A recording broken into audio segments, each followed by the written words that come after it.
दोस्तों, मैं फराज मलिक कुछ खबरों के साथ एक बार फिर आपके सामने हाजिर हूं। अक्सर जब मैं कमेंट चेक करता हूं तो मुझे कुछ कमेंट दिखाई देते हैं कि भाई थोड़ा सा आप वीडियो को बड़ा बनाया करें, आप छोटा वीडियो बनाते हैं। देखिए, मेरी कोशिश यही रहती है कि हर रिपोर्ट को 4 से 5 मिनट में आप लोगों को बता दिया जाए। 5 मिनट में मैं निपटाने की कोशिश करता हूँ। अगर मैं चाहूँ तो 8-10 मिनट की भी खींच सकता हूँ उसी बात को, लेकिन कोई फ़ायदा नहीं है। जब आप लोगों के 4-5 मिनट में ही पूरी बात समझ में आ रही है तो उसको फिर 9-10 मिनट की बनाने से कोई फ़ायदा नहीं है। बहुत सारे लोग करते हैं, लेकिन मेरा यही स्टाइल है कि मैं 4 से 5 मिनट में ही हर रिपोर्ट निपटा देता हूँ। लेकिन आज की वीडियो थोड़ी सी बड़ी है, और बड़ी इसलिए है क्योंकि आज मैं आप लोगों को तकरीबन 8 खबरें बताने वाला हूँ। एक खबर नहीं है बल्कि 8 खबरें हैं। पहले मैं आपदाओं से शुरू करूँगा, उसके बाद इंटरनेशनल खबरें कुछ हैं वो बताऊँगा, फिर अपने देश की तरफ आऊँगा। जो मस्जिद का मामला चल रहा है उस पर ओवैसी ब्रदर्स ने क्या कहा है, वो सारी चीज़ें आपके सामने रखने की कोशिश करूँगा।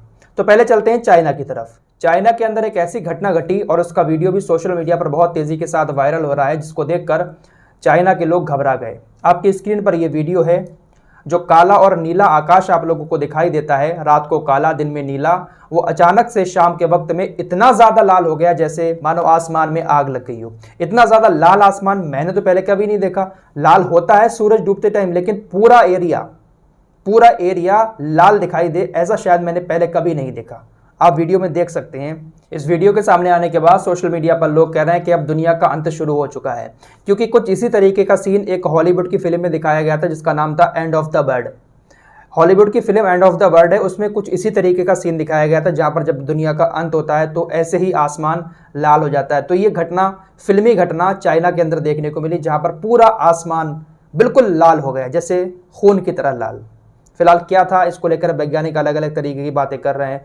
कोई कह रहा है कि शिप के अंदर जो मछली पकड़ते हैं लोग, उसकी रोशनी पड़ी थी आसमान में, लेकिन बहुत सारे एरिया में बहुत दूर दूर तक ये आसमान पूरा का पूरा लाल दिखाई दे रहा था। अगली खबर पंजाब के अमृतसर से आ रही है। मैंने आपको सुबह ही दिल्ली की एक घटना बताई थी, जहां पर आग लगी एक बिल्डिंग में, उसमें 27 लोगों की जान चली गई।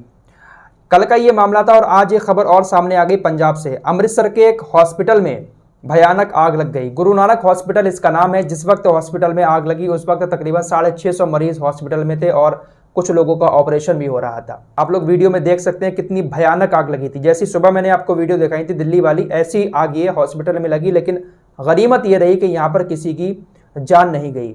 सबको निकाल लिया गया क्योंकि यहाँ पर रास्ते थे निकलने के, दिल्ली की बिल्डिंग में रास्ते नहीं थे। तो ये लापरवाही का बहुत बड़ा मामला सामने आया है।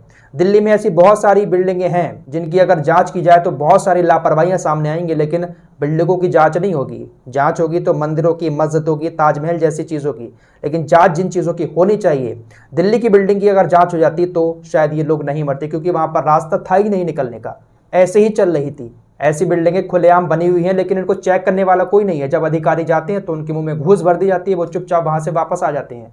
बहुत सारी बिल्डिंगें ऐसी हैं जिनको अगर नियम और कानून के तहत चेक किया जाए तो बहुत सारी बिल्डिंगें बेकार निकलेंगी। अब देखिए, ये जो आग लगी है हॉस्पिटल में, ये ट्रांसफार्मर से उठी चिंगारी से लगी है।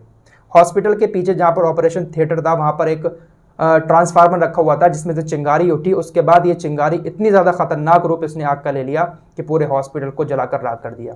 देखिए, ये ट्रांसफार्मर वाला मसला भी बहुत बड़ा है। गर्मी का मौसम है, ऐसे में ट्रांसफार्मर का होना बहुत ज़्यादा सही है। गांव इलाकों में तो भैया ऐसा ऐसा ट्रांसफार्मर रखा हुआ है जिसमें से चुलकुए निकलते ही रहते हैं। तो बिजली विभाग को इन सारी चीज़ों पर ध्यान देना चाहिए। जहां पर भी ऐसा ट्रांसफार्मर है उसको तुरंत बदलवाया जाए। गांव वाले हों, शहर वाले हों, अगर कहीं पर भी ऐसा कुछ हो रहा है तो तुरंत शिकायत करें, क्योंकि बहुत ही ज़्यादा खतरनाक गर्मी पड़ रही है और एक चिंगारी ना जलाकर राख कर देगी। तो इन सारी चीज़ों का ध्यान रखें। अब चलते हैं यूएई की तरफ। कल यूएई के राष्ट्रपति शेख खलीफा का निधन हो गया। उनके इंतकाल के बाद उत्तर प्रदेश के मुख्यमंत्री योगी आदित्यनाथ ने एक दिन का राष्ट्रीय शोक रखा था। आज उत्तर प्रदेश के मुख्यमंत्री ने दुख जताया उनकी मौत पर, और आज उत्तर प्रदेश के अंदर राष्ट्रीय शोक था। तिरंगा आधा झुका रहा, बाकी कार्यालय के जो काम थे वो भी बंद रहे। बाकायदा आदेश जारी किया था योगी आदित्यनाथ की सरकार ने कि यूएई के राष्ट्रपति शेख खलीफा की मौत पर राजकीय शोक मनाया जाएगा। अगली खबर श्रीलंका से है। श्रीलंका के अंदर अब एक नए प्रधानमंत्री बन चुके हैं जिनका नाम है रनिल विक्रमसिंघे। इन्होंने कहा है कि हालात अभी इतनी जल्दी नहीं सुधरेंगे। श्रीलंका के जो हालात हैं वो अभी इतनी जल्दी सुधरने वाले नहीं हैं, अभी सालों साल लग जाएंगे सुधरने में। तो भाई जो कुछ किया है ना वहाँ की जनता ने, अब भुगते वहाँ की जनता। लेकिन भाई हमारे देश के प्रधानमंत्री मोदी जी जो है ना, वो श्रीलंका की काफ़ी ज़्यादा मदद कर रहे हैं। इस वक्त हाहाकार मचा हुआ है, हर चीज महंगी है और किसानों की धान की फसल लगाने का भी टाइम है। तो अब ऐसे में धान की फसल बचाने के लिए भारत 65,000 टन यूरिया श्रीलंका को भेजेगा। भारत मदद कर रहा है श्रीलंका की 65,000 टन यूरिया देकर, ताकि श्रीलंका के अंदर जो धान की फसल है उसको बचाया जा सके। वैसे भारत के इस कदम पर आप लोगों को क्या कहना है, कमेंट बॉक्स में ज़रूर बताएं। अब चलते हैं फिलिस्तीन की तरफ। फिलिस्तीन के अंदर अल जजीरा की एक रिपोर्टर की मौत हो जाती है। इस पत्रकार का नाम शिरीन अबू था। ये फिलिस्तीन के अंदर रहकर पत्रकारिता करती थी। इनकी मौत के बाद अल जजीरा ने गंभीर आरोप इजराइल की आर्मी के ऊपर लगाए कि इजराइल की आर्मी ने ज़बरदस्ती इनको मारा है। जो फिलिस्तीन के लोग थे वो भी इजराइल की आर्मी के ऊपर ही आरोप लगा रहे हैं। अब एक वीडियो सामने आया, जब इनका जनाजा जा रहा था तो उस वक्त लोग शोक मना रहे थे, और उस शोक मनाने की वजह से इजराइल की जो पुलिस है, ये बात उसको इतनी ज़्यादा बुरी लगी कि उसने जनाजा ले जा रहे लोगों से झड़प शुरू कर दी। झड़प इतनी ज़्यादा बढ़ गई कि शिरीन अबू का जो जनाजा था वो गिरते गिरते बचा। तो इजराइल की पुलिस जनाजे को भी ठीक से नहीं ले जाने दे रही है, उसने जनाजे पर भी हमला कर दिया। अब इसको लेकर अमेरिका की तरफ से निंदा की गई है कि ये जो तस्वीरें आ रही है ना, ये तस्वीरें ठीक नहीं हैं, ये तस्वीरें बहुत ज़्यादा दुख पहुंचाने वाली हैं, शर्मसार करने वाली हैं और सोचने वाली हैं। इस तरीके की अमेरिका की तरफ से निंदा की गई। लेकिन कैसा जुल्म हो रहा है ये आज पूरी दुनिया चुपचाप देख रही है। क्या इसको गुंडागिर्दी नहीं कहेंगे? जनाजा ले जा रहे लोगों पर हमला कर दिया, वो शोक मना रहे थे, इस वजह से इजराइल की पुलिस उनसे भिड़ गई। अब चलते हैं अपने देश की तरफ। ज्ञानवापी मस्जिद, आज वहाँ पर सर्वे हुआ।